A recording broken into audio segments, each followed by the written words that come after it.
I mean, we over here eating steaks, hummus, sleeping on big lofty pillows and beds, and you see images on your phone. Widows, people walking miles on gravel, no shoes. How could I not?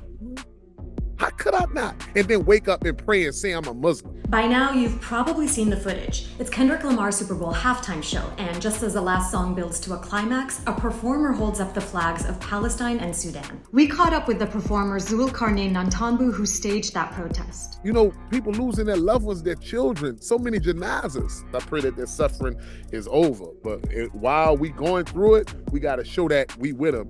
How did the idea come about to unfurl the Sudanese and Palestinian flags while performing? When we got into the Super Bowl, Superdome to practice, then I just started getting inspired on, man, hey, you're about to be a part of a big platform. Use this platform to highlight what your Muslim brothers and sisters around the world are going through. So when they called us out, I ran, jumped on the GNX, and then that gave me the height to unfurl the flag, and it could be seen, distinguished amongst all the other stuff that's going on. So it was like a platform to display it.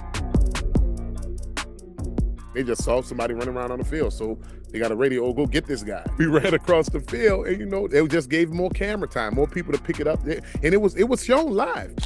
People that watched it live saw it. They saw it in the corners. Like if you go to the NFL's YouTube channel, you can watch the performance. The flag is still up. Then if you recognize it, you represent it. And that is really for them, not other people. As you know, President Trump was in the audience. He's been talking about wanting the U.S. to take over Gaza. What is your message to President Trump? I pray that God changes his heart.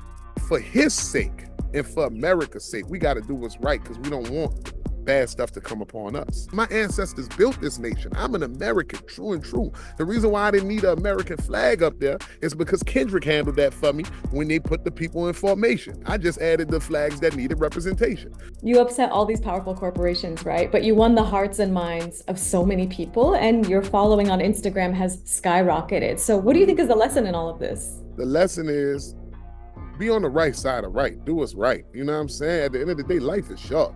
And we believe that what we do in this life determines where we'll go for eternity.